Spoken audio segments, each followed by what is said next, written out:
platform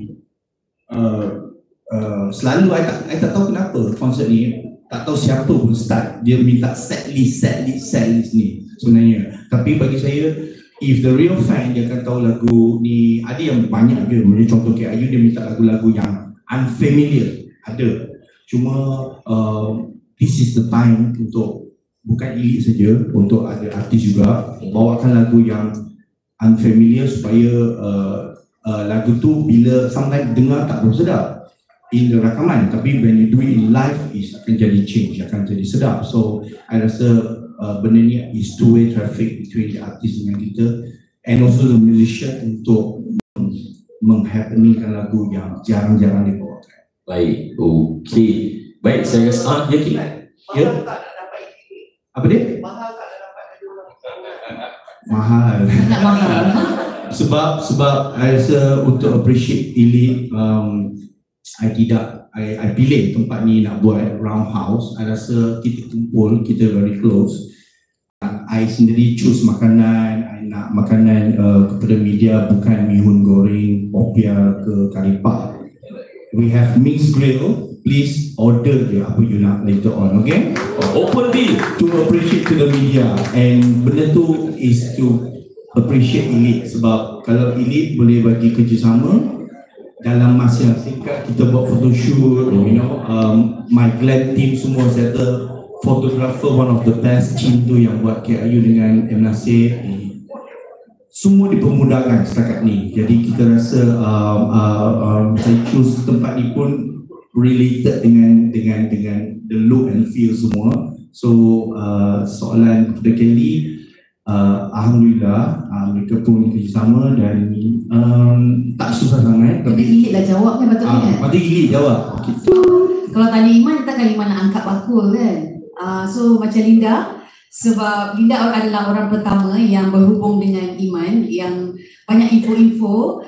Jadi saya rasa kalau budak-budak Elite pun jenis yang selalu akan cakap dengan Linda macam Linda lah dealkan, Linda lah cakapkan macam tu kan.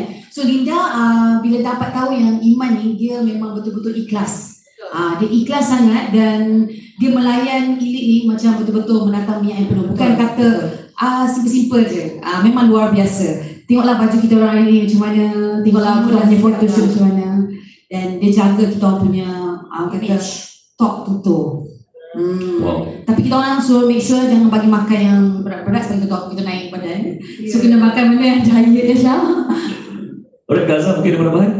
Okey, betul lah apa yang Mungkin Iman cakap. Lepas daripada Gen 2 konsert, sebenarnya Elite ni pernah ditanya oleh 2 atau 3 organizer yang lain.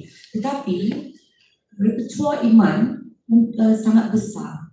Siapa yang tak kenal Iman Tam, dan telah menghasilkan satu konsep yang sangat bagus dengan Gen Crew. Terhasilnya beberapa nama yang like before this pun konsep-konsep yang sebenarnya kita rasa macam layanan Iman tu terhadap Elite tu sangat ikhlas dan jujur. Dan juga kita tahu pengalaman sebenarnya. Sebab kalau kita nak open tu orang luar yang datang untuk buat konsert Elite, mereka datang dia tak tahu, kita pun tak tahu background dia macam mana. Tapi macam Iman kita dah tahu dah. Sebelum Gen Crew pun Linda rasa Linda dah kenal Iman dah. Iman Tang siapa tak kenal, you all pun mesti kenal kan. So maknanya kita tahu kerja dia memang berhasil dan perfect. That's why kita Elite tak fikir panjang. Bila dapat offer je, kita terus bagi kerjasama. Yes, disiplin jaga. Tadi kita tengah make up, akan pastikan Elite dah sampai, Elite dah makan, everything. Semua. Nak tambah payment pula Linda, please Tapi memang bagus tak? Dan kami juga di kesempatan ini juga ingin mengucapkan banyak-banyak terima kasih kepada pihak Iman sudah kita cakap dah. Pihak V dan makeup artis kita pada hari ini, saya Fendi, siapa lagi? Kak Sheila Muhammad, adik kita yang meriaskan tudung kita, dan saya syorkan pada untuk tim V ni memang power lah. Terima kasih V. Terima kasih juga pada OP yang organize dengan media semua. Dan alhamdulillah lah banyaklah kerjasama dengan semua pihak, betul kan? Ya. Ini beruntung. Ini sangat beruntung. Rezeki seorang, tetapi bila rezeki berlima tu sangat luar biasa. Alhamdulillah. Satu lagi nak bagi tahu, sebenarnya kita banyak juga offer sebagai duta produk juga tau. Jadi